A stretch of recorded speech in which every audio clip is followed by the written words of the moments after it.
So hello everyone, कैसे हैं आप सभी। आशा करता हूँ आप सभी अच्छे होंगे। कैसी है आप सभी की तैयारी मेंस एग्जामिनेशन के लिए। देखो, जिंदगी में उतार चढ़ाव तो आते रहता है। जिस किसी का एसएससी का प्री एग्जामिनेशन कुछ खराब हो गया, कोई बात नहीं, डोंट टेक टेंशन। आंसर की आने के बाद आपको पता ही चल गया होगा आपका क्या परफॉर्मेंस है, क्या है। सर कट ऑफ कितनी जाएगी, क्या जाएगी, मन में यही सब क्वेश्चन आ रहा होगा। उसके लिए टेंशन मत लीजिए, जो कर दिया सो कर दिया, ठीक है। अभी जो है, जिसको लगता है जैसे कि ऑन एन अप्रॉक्स जो माना जा रहा है, जो एसएससी का मैकेनिकल का, मैं अभी मैकेनिकल के बारे में बात करने आया हूं। तो एसएससी के मैकेनिकल के प्री का अगर मैं बात करूं, तो प्री में जो माना जा रहा है एक्सपेक्टेड कट ऑफ, अभी तक का जो पेपर देखकर मुझे ऐसा लग रहा है कि 135 के आसपास रहेगा, ठीक है ना। 135 से 140 के आसपास रहने वाला है, जो मेरे को लगता है, ठीक है ना। ऐसा हो सकता है, ठीक है ना, हो सकता है कि मतलब ये जनरल कैटेगरी के लिए बोल रहा हूँ, ठीक है ना। और अगर किसी का जनरल कैटेगरी में 135 130 भी आ रहा है, ठीक है ना, वो भी प्रिपरेशन स्टार्ट कर दे। सर 130 पे क्यों करे बेटे, नॉर्मलाइजेशन होगा तो हो सकता है थोड़ा सा इंक्रीज हो जाए, ठीक ना। किसी का 140 आ रहा है वो तो कर ही दे, ठीक है ना। अभी जो है देखो, अभी किसी को कुछ नहीं पता है, तो सर अभी जो है मैं मेंस की प्रिपरेशन क्यों करूं, ठीक है ना। बहुत सारे बच्चे होंगे मेंस की प्रिपरेशन क्यों करूं।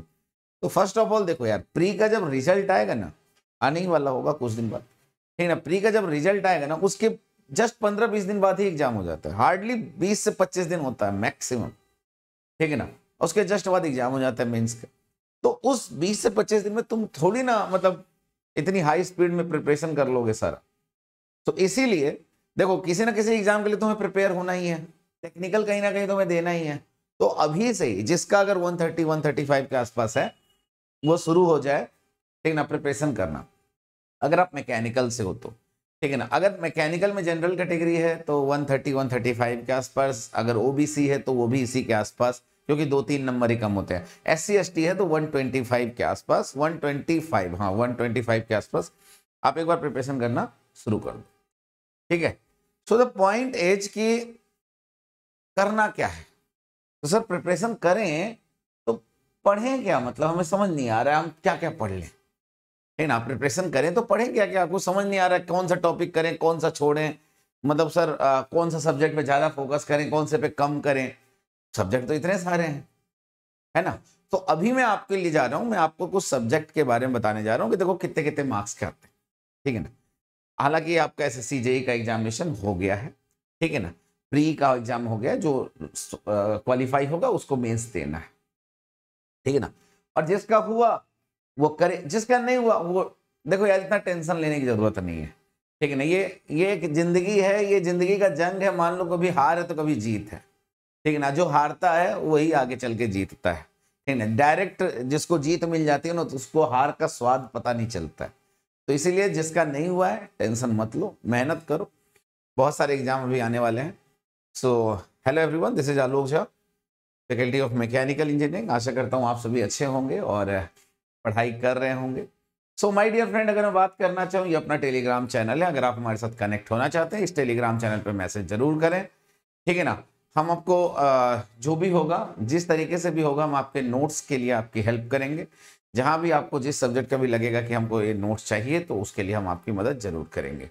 Okay, now my dear friend, अगर हम बात करें, आलोक लाइव एक कोड है जिसके माध्यम से अनअकैडमी पे आप हमें ज्वाइन कर सकते हैं। ये हमारा डिस्काउंट कोड है, आलोक लाइव लगाकर ALOKLIVE, याद रखिएगा, आलोक मेरा नाम है, ठीक है ना। आलोक लाइव लगाकर आप हमारे साथ जुड़ सकते हैं अनअकैडमी के प्लेटफॉर्म पे।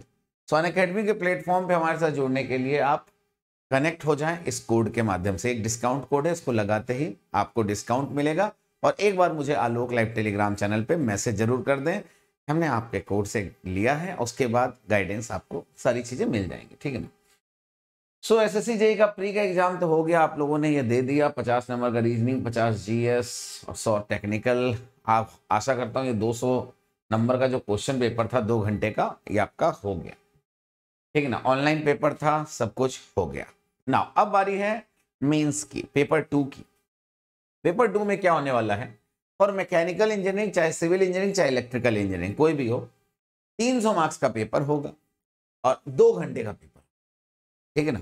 2 घंटे 40 मिनट क्यों लिखा है? ये 2 घंटे 40 मिनट उनके लिए है for candidate who are eligible for scribe.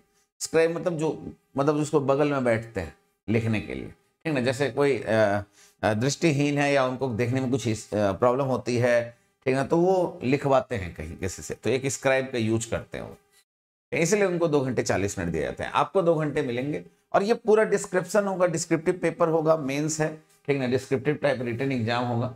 मतलब ये आपका ऑनलाइन नहीं होने वाला है, ये आपका ऑफलाइन होगा, आराम से बैठ के एग्जाम होगा। तो सर ये 300 मार्क्स का क्या होगा, थोड़ा बताइए। अब सुनिएगा, तो 300 मार्क्स का होगा क्या, थोड़ा समझने की कोशिश कीजिएगा। 300 मार्क्स को कैटेगराइज कैसे किया जाएगा देखिएगा। तो मैकेनिकल इंजीनियरिंग को ऐसे कैटेगराइज किया जाएगा, part A, B, C, D, E और एफ, ऐसे कैटेगराइज किया जाएगा, A B C D E F. Okay, अब सुनिए, एक पार्ट होगा कितने मार्क्स का? एक पार्ट होगा 60 मार्क्स, 60 मार्क्स, 60 मार्क्स, 60 मार्क्स। अच्छा, अब यहां आप जरा जोड़ते रहिए, टोटल कितना मार्क्स होगा। तो आप कहेंगे अरे सर आपने गलत लिख दिया। नहीं बेटे, ऐसा होता ही है। टोटल होगा 360 मार्क्स का। अरे सर पेपर तो 300 का है। नहीं, अभी बताते। अब आपको 6 में से कोई 5 पढ़ा करने होंगे, ठीक ना। यहां भी ऑप्शन है आपके पास, अगर आपको नहीं आता छोड़ सकते। तो 6 में से 5 करने होंगे। फर्स्ट ऑफ ऑल ये थोड़ा क्लियर रखिएगा कि मैंने कहा 360 मार्क्स का है। अच्छा जी सर, अब 360 मार्क्स का है ये पूरा पेपर। तो सुनिएगा, पहले थोड़ा और मैं क्लियर कर दूं। अब ये 60 मार्क्स जो है ये कैसे डिवाइड है? तो ये ऐसे हो सकता है कि 15 नंबर के 4 क्वेश्चन या 20 नंबर के 3 क्वेश्चन, ऐसे ऐसे कैटेगराइज होगा, ठीक है ना। या तो हो सकता है एक कैटेगराइज कि 15 15 15 15, तो ऐसे करके 60 हो सकता है। या तो ऐसे कैटेगराइज हो सकता है 20 20 20, समझ गए। तो ये 2 ही भाग में कैटेगराइज हो सकता है। तो ऐसा जरूरी नहीं है कि अगर 15 15 का तो सारा 15 15 हो। कोई 15 का होगा सीरीज में 4 क्वेश्चन, तो किसी में 20 के 3 क्वेश्चन होंगे, ऐसा भी होता है, ठीक है ना। तो किसी में 25 25 के 2 क्वेश्चन और एक 10 नंबर का क्वेश्चन, मतलब 60 का ही रहने वाला। अच्छा, अब सर ऐसा नहीं होगा कि 300 कर रहे हैं तो इसका मतलब ऐसे कर लेते हैं। हमने कहा क्या कि सर 15 15 15 15, हाँ इसके कर लिए, फिर इसके कर लिए, फिर इसके कर लिए, फिर सर इसके कर लिए, फिर सर इसमें से ना हमको 2 ही क्वेश्चन आता है, इसमें से 2 क्वेश्चन कर दिए, ऐसा हो जाएगा क्या? नहीं। अगर आप ये सोचते हो कि 360 मार्क्स में से 300 का ही करना है, तो उसका तरीका है कुछ। क्या तरीका है सर? तरीका ये है कि जैसे आपने जो भी पॉइंट पकड़ा, जो भी पार्ट पकड़ा, उसी को पूरा सॉल्व करना है। ध्यान रखिएगा, तो पार्ट वही छोड़िएगा, ठीक है ना। वो पार्ट छोड़, जैसे आपने मान लीजिए आपने कहा कि सर मैं ना सी वाला पार्ट छोड़ रहा हूं, आपने ये कहा मैं इसको छोड़ रहा हूं। तो अब इसको छोड़ोगे ना तो इसके सारे पार्ट छोड़ दोगे, टच नहीं करोगे इसको, इसको टच नहीं करोगे। पहले तुम्हें इसमें से एक क्वेश्चन आता हो, तुम छोड़ दोगे, ठीक है ना, इसको नहीं छूने का है। फिर तुम्हें A B D E F ऐसे करना है, ध्यान से। अगर तुम्हें ये छोड़ना है तो पूरा छोड़ना पड़ेगा, ठीक है ना। ऑप्शन जितने भी यहाँ 4 क्वेश्चन हो 3 क्वेश्चन हो, अगर उसमें से तुम्हें 1 या 2 क्वेश्चन आता है, छोड़ना पड़ेगा पूरा, ठीक है ना।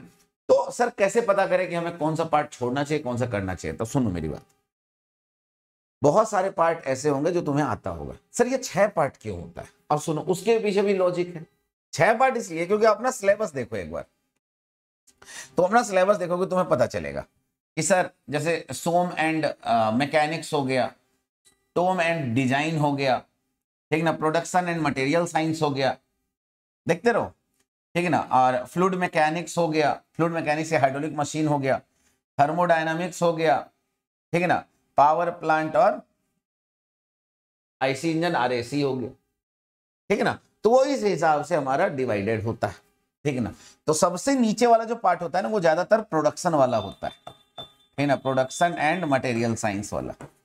उसके ऊपर होता है पावर प्लांट एंड आपका आरएसी। उसके ऊपर होता है थर्मोडायनामिक्स एंड आईसी इंजन, उसके ऊपर होता है आपका फ्लूइड मैकेनिक्स या फ्लूइड थर्मो में से ऊपर नीचे हो जाता है। फिर सबसे इसके नीचे होता है आपका टोम एंड डिजाइन, और उसके ऊपर होता है सोम एंड मैकेनिक्स, इंजीनियरिंग मैकेनिक्स। ठीक है, इस तरीके से होता है। तो अब आपके देखो, आपके हाथ में तो ये है ना कि यार क्वेश्चन छोड़ भी सकते हैं, अरे वाह। ठीक, तो आप देखना क्या है, बवाल मचेगा, क्वेश्चन कैसे कैसे बनते हैं। अच्छा, जरूरी नहीं है कि ये इतना पार्ट हो सकता है ऐसा भी हो सकता है। देखो इसका भी एक कॉम्बिनेशन, ये पार्ट तो रहेगा ही, ये पार्ट तो रहेगा ही, ये पार्ट तो रहेगा ही, ये भी पार्ट रहेगा। अब ये थर्मो आईसी पावर प्लांट और एसी, ऐसा हो सकता है कि थर्मो आईसी पावर प्लांट और एसी सब एक में हो जाए और एक पार्ट ऐसा बने जिसको मिसलेनियस पार्ट कहे। ठीक है ना, यहां भी एक कंडीशन होता है, ऐसा हो जाएगा एक पार्ट मिसलेनियस हो जाएगा, ठीक है ना, और एक पार्ट होगा जिसमें पूरा कंप्लीट थर्मो, ठीक है ना, TD and ATD, applied thermodynamics और थर्मोडायनेमिक्स सब हो एक पार्ट में। मिसलेनियस क्या होता है सर? मिसलेनियस का मीनिंग होता है कि तुम्हें डिफरेंट कोई भी क्वेश्चन पूछा है। जैसे मान लो इसमें 4 क्वेश्चन है, मान लो ये मिसलेनियस, इसमें 4 क्वेश्चन है, हो सकता है एक क्वेश्चन फिर से सोम से आ जाए, एक क्वेश्चन टोम से आ जाए, एक क्वेश्चन प्रोडक्शन से आ जाए, और एक क्वेश्चन आपका मान लीजिए थर्मो से आ जाए। ऐसा भी एक पार्ट बनाया जा सकता है, तो उसको कहते हैं मिसलेनियस पार्ट। ठीक है ना, तो जरूरी नहीं है, क्वेश्चन ऐसा भी हो सकता है। अब हमें करना क्या है सर, हमारा मतलब हमारा मेन फोकस क्या होना चाहिए? ठीक है ना, हमारा मेन फोकस क्या होना चाहिए? अच्छा, हमने यहाँ बताया तो वो हम लिख ही देते हैं। हो सकता है मिसलेनियस पार्ट हो सकता है एटीडी और टीडी दोनों एक साथ, ऐसा भी हो सकता है। ठीक है ना, अब आते हैं, हम बात करते हैं सर हमें क्या करना चाहिए, कैसे करना चाहिए। तुम्हें कोई एक छोड़ना ही पड़ेगा, तो तुम्हें क्या करना है मैं बताता हूं। अगर सुनना मेरी बात ध्यान से, ठीक है ना, यहां देख लो ध्यान से, there is no negative marking, कोई नेगेटिव मार्किंग नहीं होती, हिंदी इंग्लिश दोनों में होता है ये पेपर। अब सुनो, ये मेंस का, अगर अगर तुम्हें न्यूमेरिकल मतलब क्वेश्चन, अगर तुम्हें न्यूमेरिकल्स आते हैं तो मैं तुम्हें आज बता देता हूं, करीबन 150 से 170 नंबर तक का, ठीक है, ये 300 मार्क्स का है, ठीक है, 300 मार्क्स का है, ठीक है ना, तो मिनिमम 150 से 180, सॉरी 150 से 180 मार्क्स तक का न्यूमेरिकल आता है। ठीक है ना, न्यूमेरिकल आता है 150 से 180 मार्क्स तक का, क्या आता है बेटे? न्यूमेरिकल आता है। तो अब तुम्हें करना क्या है कि 150 से 180 मार्क्स का जो न्यूमेरिकल आता है, तुम्हें अगर न्यूमेरिकल आता है तो तुम ये करो। क्यों सर?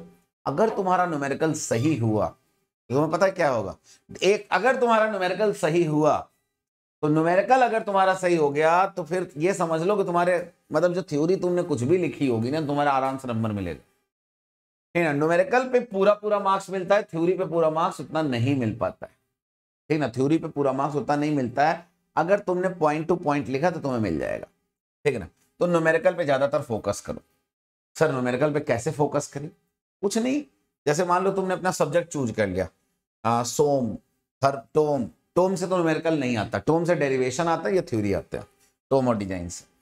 सोम से आपका न्यूमेरिकल बनता है, एफएम से यूट्यूब एनोमीटर पे न्यूमेरिकल बनता ही बनता है, थर्मो से न्यूमेरिकल बनता है, प्रोडक्शन से नहीं, इधर से किसी से न्यूमेरिकल नहीं बनता। ठीक है ना, तो न्यूमेरिकल पे ज्यादा फोकस करो, क्वेश्चन सॉल्व करना, जो आता है सॉल्व करना। फिर थ्योरी वाले पार्ट को कैसे लिखना है, तो थ्योरी वाला जो पार्ट होगा उसको तुमने पॉइंट्स में लिखना है। ठीक है ना, कैसे लिखना है? पॉइंट्स में लिखना है। ठीक है ना, और बकायदे स्टार लगा लगा के 1 2 3 करके कभी मत लिखना, समझो। एक तरीका होता है स्टार वाला, एक होता है 1 2 3 4। अब तुम बताओ, अगर तुम चेक करने वाले होते, एग्जामिनर होते, तो तुम क्या किस पे नंबर देते? तुम 1 2 3 पर देखते, तुम सोचे अरे यार 4 ही पॉइंट लिखा है, कितना मार्क्स दे? कुछ नहीं देगा, 4 5 नंबर 6 नंबर दे देगा। तो माय डियर, आपको फोकस करना, आपको स्टार पे लिखना है। स्टार में कभी भी ये नहीं रहता कि कितना नंबर, कितने पॉइंट्स लिखा है, गिन के गिनता ही नहीं है कोई। अच्छा, स्टार स्टार स्टार परफेक्ट है। तो ये तरीका नहीं अपनाना है, कृपया इस सब पे ध्यान दे। देखो यार, अगर मेंस निकालना चाहते हो तो आशा करता हूं इन सब पे ध्यान दोगे, नहीं निकालना चाहते तो कोई दिक्कत नहीं। 32 पेज की कॉपी होगी, लाइन वाली होगी, मस्त एकदम लिखना, जैसा डिप्लोमा में होता था, तुम्हारे डिप्लोमा वालों को मिलता था। ठीक ना, वैसे बीटेक में भी होता है ना, 32 पेज का ही होता है, ठीक है ना। So you can see this, ये सारी चीजें। तो ये अभी तक तो समझ गए सर। अब सर तैयारी करें तो आपने तो ये समझा दिया न्यूमेरिकल करना है, फिर थ्योरी को पॉइंट टू पॉइंट लिख दो, कहानी खत्म। डिफरेंस बिटवीन, तो उसमें भी स्टार ही लगाना, 1 2 3 4 कहीं मत लिखना, कहीं मत लिखना, या तो स्टार या तो हैज, ठीक है ना। आप ऐसे बना के चलो, या तो आप अपना ये सिंबल बनाना सीख लो, ये उंगली वाला जो ऐसे करते हैं हम लोग, रिमेंबर दिस, तो ये सब भी बहुत अच्छा होता है। तो ये सब सीख लो, ये स्टार हैज ये सब लगाना, तो मतलब लगता है A to Z बढ़िया एकदम लिखा है। सर न्यूमेरिकल को कैसे लिखें, जो कई बच्चे होते हैं कहते हैं सर न्यूमेरिकल को इतने अच्छे से सॉल्व करेंगे कि पूरा नंबर दे देगा, टेंशन मत लो। कुछ बच्चों का मतलब कहीं तुम सुनोगे ना तो तुम्हें ये सुनने को मिलेगा कि यार न्यूमेरिकल पे पूरा नंबर तभी मिलता है जब तुम लिखोगे given that, as so that, as we know that, पता नहीं दुनियादारी, नहीं ऐसा कुछ नहीं। अगर तुम गिवन दैट लिखते हो फिर सॉल्यूशन करते हो तो भी ठीक है, अदरवाइज तुम सॉल्यूशन डायरेक्ट भी करते हो तो भी ठीक है। न्यूमेरिकल है, तुम्हें सॉल्व करना है, तुम्हारा आंसर करेक्ट होना चाहिए, ठीक है ना, तुम्हारा आंसर करेक्ट होना चाहिए, कहने का मीनिंग ये है, समझ गए। ऐसा कुछ नहीं है कि तुम दुनिया भर का कथा लिख के फिर क्वेश्चन सॉल्व करोगे तब तुम्हें पूरा नंबर मिलेगा। तुम्हें पूरा नंबर तब भी मिलेगा जब तुम्हारा आंसर आया रहेगा, ठीक ना। दुनिया भर का कथा तभी लिखना, given that, as we know that, जब तुम्हें वो न्यूमेरिकल ना आता हो, तुम्हें मजबूरी हो अटेम्प्ट करना, तभी लिखना। क्यों? उससे स्टेप मार्किंग मिल जाएगा। न्यूमेरिकल में भी स्टेप मार्किंग मिलता है, ध्यान रखना, एसएससी जेईई में स्टेप मार्किंग मिलता है। 300 में 283 मार्क्स ला चुका है हमारा स्टूडेंट, 2016 टॉपर, ठीक है, रैंक 1 मैकेनिकल, तो वो 283 ला चुका है। उसका सबसे बढ़िया यही क्राइटेरिया था, न्यूमेरिकल सॉल्व कर दिया पूरा, थ्योरी को पॉइंट टू पॉइंट लिख दिया, कहानी खत्म। फिगर किससे बना है? अब सुनो, अब कुछ लोग कहते हैं कि सर मैं ब्लैक पेन ले जाऊं, ब्लू पेन ले जाऊं, एक ब्लैक ले जाता हूं, एक ब्लू ले जाता हूं, 4 पेंसिल ले जाता हूं। भाई मेरे इतना क्यों परेशान हो रहे हो? तुमको भी उतना ही नंबर मिलेगा जितना एक सिंपल ब्लू पेन ले जाने वाले को मिलेगा। मैटर समझ रहे हो? तुम्हारे पास 2 घंटा है और तुम्हें 300 नंबर सॉल्व करना है, समझ रहे हो? 6 मिनट एक क्वेश्चन पे। अगर तुम इसको करते हो, मान लो तुम्हें सब में 4 क्वेश्चन मिलता है, ठीक है ना, तो 24 क्वेश्चन हो गया ना, 4 4 4 4 4 4 पंचे 20 क्वेश्चन हो गया, ठीक है ना। अब 20 को तुम्हें 120 मिनट में सॉल्व करना है, तो 6 मिनट मिला तुम्हें एक क्वेश्चन करने के लिए। तो एक क्वेश्चन करने के लिए 6 मिनट जो मिला माय डियर, ये 6 मिनट जो है तुम्हें फोकस करना पड़ेगा, ठीक है। ये 6 मिनट में तुम्हें पूरा सॉल्व करना है, तो तुम्हें ब्लैक, ब्लू, पेंसिल, इन सब पे टेंशन मत लो, ठीक है ना। पेंसिल से फिगर बनाओगे, ब्लैक से हेडिंग डालोगे, ब्लू से लिखेंगे, नो मत करो, ठीक है ना। तुम्हें पेन से, अगर तुम एक ही पेन उठा के ले जाओगे, एक पेन से तुम्हारा और स्पीड बढ़ जाएगा, ठीक है ना, एक पेन से और स्पीड बढ़ जाएगा, ठीक है ना, ध्यान रखिएगा। तो इससे क्या होगा कि देखो यार, फिगर भी तुम पेन से बना लो, कोई दिक्कत है। अगर तुम पेंसिल से बनाते होता क्या है ना, अगर मान लो 1-1.5 महीने बाद कॉपी चेक हुई, तो तुम्हें पता ही ना, पेंसिल से बनाया हुआ चीज 1-1.5 महीने में हो सकता है थोड़ा सा डाउन हो जाए, फिगर उसका जो है देखने का जो लेटेंसी रेट है वो कम हो जाए। पेन से बनाओगे तो दिखता रहेगा, समझ गए? तो इन सब चीज को समझो, जरूरी नहीं है तुम इतना करो, मैं मना करूंगा भैया। तुम अगर ब्लैक और ब्लू ले जाओ बहुत अच्छा, क्योंकि देखो यार पेन बदलने में भी बार बार टाइम लगेगा, समझो। एसएससी वालों ने ऐसा कहीं नहीं लिखा है कि तुम ब्लैक और ब्लू हेडिंग डाल के फिर लिखो, लिखोगे तो अच्छा है, नहीं लिख रहे हो, मैं कह रहा हूं तुम बताओ, तुम ही बताओ, 4 पेन का यूज करके तुमने पेपर लिखा, तुम पूरा सॉल्व नहीं कर पाए, तुमको 5 क्वेश्चन मिला था, तुम 3 क्वेश्चन सॉल्व कर पाए, इतना कर करके, तो क्या फायदा? किसी ने एक पेन उठाया, दे दिया 5 के 5 क्वेश्चन का जवाब, मतलब 5 जो हमारे पार्ट है उसका जवाब दे दिया, उसको ज्यादा मार्क्स मिलेगा ना एज कंपेयर टू यू। तो इस पे नहीं ज्यादा सोचना है, ठीक है ना, कि ब्लैक लें, ब्लू लें, ये लें, वो लेना। तुम अगर एक पेन ले जाओगे तो ब्लू ले जाना, 2 पेन ले जाओगे ब्लैक और ब्लू, ब्लैक से सिर्फ हेडिंग डालना, ब्लू से। और ये कतई मत सोचना कि हेडिंग आ गया है तो मुझे इससे, अगर तुम्हारे पास टाइम नहीं है, अगर तुम्हारे पास टाइम नहीं है, कम है, तो तुमको जो पेन मिल रहा है तुम उसी से हेडिंग डालो, उसी से लिखते जाओ, नथिंग। ये मैटर ही नहीं करता तुम किससे हेडिंग डाल रहे हो, किससे लिख रहे हो, क्योंकि सामने वाला तुम्हारा मतलब तुम्हारा हेडिंग किस कलर से, उसका कलर देखने नहीं बैठा है, सामने वाला तुम्हारा सॉल्यूशन देखने बैठा है जो आंसर तुम्हारे पे टिक करेगा। तो इन सब चीजों को थोड़ा सोच समझ के बेटे करना। देखो ये गलतियां होती हैं। अब आते हैं मार्क्स पे। तो 2017 में सोम का जो पार्ट रहा है ना वो 45 मार्क्स का सोम का पार्ट देखो कांस्टेंट अगर देखा जाए 30 नंबर का सोम रहेगा। अब भाई जाहिर सी बात है ना यार, तुम ही तो देखो यहाँ मैंने क्या बोला, सोम एंड ईएम 60 मार्क्स का, तो सोम कितने मार्क्स का हो गया? 30 मार्क्स का हो गया, समझे?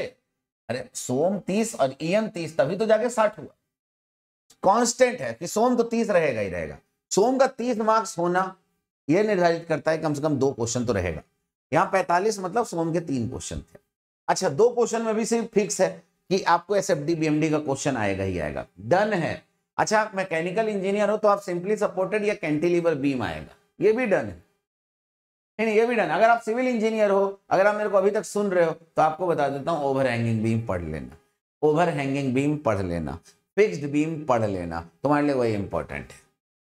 अब मैकेनिक्स देखो, मैकेनिक्स में कभी यहाँ 15 है, देखो तुम देखो सोम और मैकेनिक्स जोड़ के देखो 45 15 60 30 30 60 30 30 60 30 30 60 बोले थे ना सोम और मैकेनिक्स जोड़ के कितना आ जाता है? 60। सर मैकेनिक्स में क्या आता है? थ्योरी तो आएगा नहीं, मैकेनिक्स में भी हमें क्वेश्चन आता है, ठीक है ना। फ्रिक्शन के क्वेश्चन आ जाते हैं, ट्रस के क्वेश्चन आ जाते हैं, काइनामेटिक्स के क्वेश्चन आ जाते हैं, तो क्वेश्चन आते हैं। तो अब तुमको क्या करना है? क्वेश्चन करना है ध्यान से, सोम और मैकेनिक्स। तो सोच लो तुम्हारा ये जो 60 नंबर है ना सोम मैकेनिक्स पूरा न्यूमेरिकल होने वाला है, ठीक है ना, मजा बहुत आने वाला है, ध्यान रखना। फ्लूइड मैकेनिक्स 45 30 30 30 मतलब फ्लूइड मैकेनिक्स में 30 है, हाइड्रोलिक मशीन के साथ आता है ना। देखो हाइड्रोलिक मशीन और फ्लूइड मैकेनिक्स 60 60 60 60, दोनों लाइन को जोड़ो, फ्लूइड मैकेनिक्स हाइड्रोलिक मशीन 60, ये भी 60 ये भी 60 ये भी, यही आगे। ऐसे मैन्युफैक्चरिंग और मटेरियल साइंस मतलब यहाँ कास्टिंग वेल्डिंग, ये तो डन है कि कास्टिंग वेल्डिंग से क्वेश्चन रहेगा ही रहेगा, थ्योरी रहेगा, गारंटी रहेगा। टाइप्स ऑफ कास्टिंग में से कोई या तो टाइप्स ऑफ वेल्डिंग में से कोई, गारंटी रहेगा, लिखवा लो, ठीक है ना। क्योंकि इतनी बार हम पेपर दिए हैं ना, हमको पता है क्या है कहानी, ठीक है ना। कहानी क्या, हम लोग का ऐसा होता था कि जब हम अपना मेंस का पेपर देते थे तो हम लोग का फिक्स होता है तो भैया हमको पता है क्या आने वाला पेपर में, पहले से पता है क्या आने वाला, ठीक है ना, फिक्स है ये टॉपिक आने वाला है, तो हमारा टॉपिक फिक्स होता है। मेंस का टॉपिक फिक्स यार, मेंस इतना टफ नहीं होता है as compare to pre, pre तो बहुत टफ होता है एज कम्पेयर टू मेंस, ठीक है ना। तो मेंस तो यार बस लिखना है तो खींच देंगे, इंजीनियर किस लिए, ठीक है ना। तो मैन्युफैक्चरिंग में कोशिश करनी है, ड्राइंग आपकी अच्छी होनी चाहिए, जो आप डिजाइन वगैरह बनाओगे वो थोड़ा अच्छे से बना देना। तुम लिखोगे कम तब भी चलेगा, लेकिन फिगर अच्छा बनाना अगर कास्टिंग वेल्डिंग का क्वेश्चन आता। मटेरियल साइंस में वही एक बार आया है, वो हीट ट्रीटमेंट पे क्वेश्चन आया था, क्वेश्चन क्या था? थ्योरी आया था लिखने को, ठीक है ना। और बाकी मैन्युफैक्चरिंग ही आता है पूरा 60 मार्क्स, आप देख सकते हो। तो यहाँ 3 सब्जेक्ट हो गया, 1 2 3 पार्ट हो गया यहाँ, ठीक है ना। तो तुमको ये 2 3, हम तो कहेंगे यार ये सारे पार्ट तुमको हैंडल करने हैं, छोड़ना एक भी नहीं। सोम मैकेनिक्स, एफएमएचएम और मैन्युफैक्चरिंग मटेरियल साइंस छोड़ना एक भी नहीं, ये सब इंपॉर्टेंट है तुम्हारे लिए। अब आगे thermo RAC IC power plant TOM MD, पहले टोम एमडी पे आते हैं। टोम एमडी देखो 30 का आया था 2017 में, अब ये देखो टोम आ गया 60 नंबर का, ये देखो फिर 30 है, ये 45 मार्क्स, और टोम ही ज्यादा इंपॉर्टेंट है। तो टोम को क्या करें सर? अब सुनो, टोम का नोट्स तो होगा ही तुम्हारे पास मेरा, तुम्हें क्या करना है? गवर्नर की थ्योरी पढ़ लेनी है। मतलब सर अरे यार तुम्हें गवर्नर में इतने सारे ट्रिक्स दिए हैं, इतने सारी चीजें बताई हैं, कहानी सुनाई है, इतना लिख लो। गवर्नर का एक थ्योरी फिक्स है, या तो वाट या तो पॉटर या तो हार्टनेल, ये तो आना है, कोई एक क्वेश्चन वहां से बनना है, गियर से एक क्वेश्चन बनना ही बनना है ना। और फर्स्ट चैप्टर से क्या थ्योरी बनेगा, जैसे क्लासिफिकेशन ऑफ काइनेमेटिक पेयर बताइए, ठीक है ना। तुम्हें ऐसे बन जाएगा टाइप्स ऑफ गियर ट्रेन बताइए, उधर से बन जाएगा। इधर से तुम्हारा बन जाएगा फिर से कि हाँ इन्वर्जन्स के बारे में बताइए, मैकेनिज्म एंड इन्वर्जन्स को थोड़ा पूरा डिस्क्राइब करिए। तो इस तरीके का क्वेश्चन बन जाते हैं, बहुत आसान क्वेश्चन। जब तुम टोम सॉल्व करोगे तुम्हें हंसी आएगी यार, यहां भी इतना आसान, सच में। तो यहां जो है ऐसा मत समझना कि इस बार टोम हमारा प्री में, एसएससी के प्री में टोम कम आती है, ये मैं जानता हूं 5-6 नंबर की मैक्सिमम रहेगी। एसएससी के प्री में टोम कम आती है, मेंस में बहुत आती है। तो देख लो मशीन डिजाइन से ज्यादा इंपॉर्टेंट है टोम, ठीक है ना। तो टोम का अभी कुछ कह नहीं सकते, टोम 45 से 60 भी हो जाएगा, टोम 45 से 30 भी हो जाएगा, लेकिन 15 तो नहीं होगा। टोम के तो क्वेश्चन आने तय है। तो ये दोनों मिलके क्या बन जाते हैं? 60 मार्क्स। अब इधर आ जाओ, आईसी और पावर प्लांट ये दोनों मिलके क्या बन जाते हैं 60 मार्क्स, ठीक है ना, सॉरी ये तीन मिलके बनते हैं 60 मार्क्स, ठीक है ना। ये मिसलेनियस क्वेश्चन में भी जाते हैं कुछ ऐसे ही बनते हैं। देखो थर्मोडायनेमिक्स, देखो थर्मोडायनेमिक्स 60 60 45 60 ये गारंटी है। थर्मो अकेला, मैंने आपको बताया था स्टार्टिंग में, थर्मो अकेला ऐसा सब्जेक्ट है जो 60 नंबर तक का भी आ जाता है। अब 60 नंबर में क्या आएगा, तो न्यूमेरिकल थ्योरी, थर्मो में थ्योरी कमी थोड़ी ना है, न्यूमेरिकल की भी कमी नहीं है भैया, वहां से क्वेश्चन बनते हैं, ठीक है। तो थर्मो को थोड़ा पकड़ लेना। आरएसी आईसी पावर प्लांट से तो बॉयलर फिक्स है, जो थ्योरी मतलब वहां भी आया था प्री में भी मेंस में भी, ठीक है ना। बॉयलर, आईसी इंजन में भी थ्योरी, आईसी इंजन में भी थ्योरी रहती है, डेरिवेशन दे देता है, कहते सॉल्व करो, न्यूमेरिकल दे देता है, आईसी इंजन में कुछ कह नहीं सकते। आरएसी में थ्योरी रहता है, ठीक ना। तो देखो यार मैं तो ये कहूंगा ना, तुम्हें क्या करना है, तुम्हें 300 में से नंबर ग्रैब करने ना, तो तुम्हें आना कोशिश ये करनी है, मैं फिर से बोल रहा हूं, तुम्हें कोशिश ये करनी है यार न्यूमेरिकल पार्ट पे सबसे ज्यादा फोकस करना। तुम्हारा न्यूमेरिकल पार्ट अगर सॉल्व हो गया और मान लो 180 का न्यूमेरिकल आया, तुमने 180 में से 120 नंबर का भी न्यूमेरिकल कर दिया, ठीक है ना, 120 नंबर का न्यूमेरिकल कर दिया, तुमने 60 नंबर छोड़ दिए, मान लो एक पूरा का पूरा गायब हो गया तुम्हारा, एक तो पूरा पूरा नहीं करोगे गायब, 150 तक का न्यूमेरिकल अगर तुमने सॉल्व कर दिया, खींचते खांचते कैसे भी कर दिया, मतलब जिसपे थोड़ा बहुत भी नंबर मिल जाएगा, तुम्हें मान लो 2-3 न्यूमेरिकल नहीं आता है, 2 न्यूमेरिकल 1 न्यूमेरिकल, तो तुमने बस गिवन दैट लिख के बाकायदे इधर उधर करके कुछ करके छोड़ दिया, 150 नंबर तक का तुमने कर दिया। उसमें से अगर तुम्हारे 120 नंबर का न्यूमेरिकल सही है, तो बाकी 30 पे तुम्हें आराम से मान लो 15 नंबर मिल जाएगा ऊपर नीचे करके तो तुम्हारा न्यूमेरिकल से फिक्स है 150 में से 135, 135 तुम्हें न्यूमेरिकल से मिल जाने हैं अगर तुमने 150 का अटेम्प्ट किया। और 150 की थ्योरी अटेम्प्ट की है, तो थ्योरी को पॉइंट टू पॉइंट लिखा है, फिगर अच्छे बनाए हैं, तो उस 150 में से मान लो 120 निकल जाने, ठीक है ना। 255 नंबर होते हैं, ठीक है ना, आराम से तुम्हारा काम हो जाना है। और तुम्हारा अगर इधर 255 इधर अगर तुम्हारा 135 145 बना है, तो 260 और 400 हो जाते हैं। 400 का मतलब तुम सीधे एमईएस की रैंकिंग में आ जाओगे। तो चीजों को सोचो, ठीक ना। तुम्हें नंबर लाना कैसे भी, कहने का मीनिंग ये। अच्छा सर इसमें होता क्या है, बच्चों से गलतियां क्या होती है, मेंस क्यों नहीं निकलता है सबका, क्यों नहीं सबका निकलता है सर।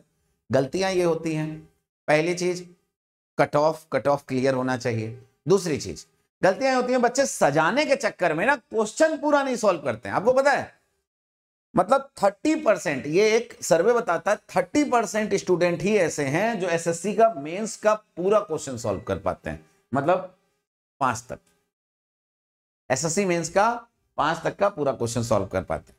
अब किसी ने सर गलती से 6 के 6 क्वेश्चन सॉल्व कर दिए, मतलब 6 के 6 वाला पार्ट सॉल्व कर दिया, मान लो थोड़ा थोड़ा लिखा और पूरे टाप दिए ए से लेकर एफ तक का, तो उसका क्या होगा, तो उसका कुछ नहीं होगा, ए से लेकर ई तक का चेक होगा, एफ वाला छोड़ दिया जाएगा। समझ गए बात, 5 पार्ट ही चेक होगा, 6ठा छोड़ दिया जाएगा, ठीक है। तो इन सब चीजों को सोचना समझना काम तब होगा।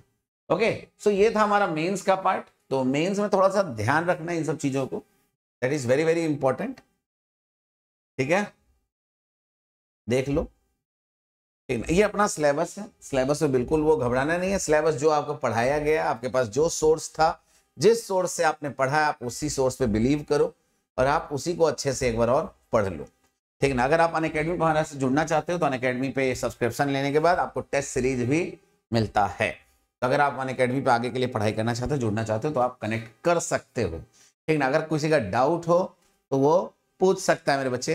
ध्यान रखिएगा 6 महीने 12 महीने 24 महीने का कोई भी प्लान आप हमारे साथ ले सकते हो, ज्वाइन कर सकते हो। ओके ये अपना बैच आया हुआ है, you can see this and इसके बाद अपना ये इलेक्ट्रिकल का बैच है, देन अपना ये आप देख सकते हो लर्नर्स के लिए का अनअकैडमी लाइट पे टेस्ट सीरीज वगैरह है, ठीक है ना। अगर कोई भी डाउट हो तो डियर आप हमसे पूछ सकते हो, अनअकैडमी लाइट पे टेस्ट सीरीज मिलता है। मेंस का तो अवेलेबल नहीं है अभी, प्री का ही अवेलेबल है। बट अगर आपको लगता है कि यार हमको सर के गाइडेंस में रह के पढ़ाई करनी है और हमको उस तरीके से पढ़ना है जिस तरीके से हमें मजा आ जाए, बस मजा आ जाए ऐसा कुछ, तो हम उसके लिए भी कुछ प्लान कर रहे हैं, ठीक है ना। अगर आपको ऐसा लगता है कि हमें मेंस के लिए और कुछ अच्छा होना चाहिए तो आप एक बार हमें टेलीग्राम में मैसेज करिए, हम आपके साथ कनेक्ट जरूर होंगे, ठीक है। तो आई होप कि आपको सेशन अच्छा लगा हो। जो भी मैंने बातें बताई हैं वो 100% सही है, ठीक है। जिसको बिलीव करना है वो कर ले, वो ज़्यादा बेटर रहेगा। जिसको लगता है कि नहीं ऐसे ही छोड़ दो, कोई बात नहीं, एग्जाम होगा उसके बाद देख लेना, फिर से वीडियो ओपन करके मैं लिंक भेज दूंगा, कहोगे तो, ठीक है, ज़्यादा बेटर रहेगा। ये एक्सपीरियंस कह रहा है, इतने फुल कॉन्फिडेंस से कह रहा हूँ कि मान लो मेरी बात, ये फुल कॉन्फिडेंस से कह रहा हूँ, मान लो मेरी बात, क्योंकि इससे अच्छा नहीं मिलेगा, ठीक है ना। सो कनेक्ट रहो हमारे साथ। सो मिलता हूँ फिर आपसे कभी। So till then enjoy, bye bye. तब तक के लिए सभी को जय हिंद, जय भारत। मेहनत करते रहो, आगे बढ़ते रहो, ठीक है ना। सेशन अच्छा लगा हो, सेशन को लाइक करो, शेयर करो, अपने चैनल को सब्सक्राइब कर लो, और यार दोस्तों के साथ शेयर जरूर कर देना। ओके, चलो, all the best and bye bye.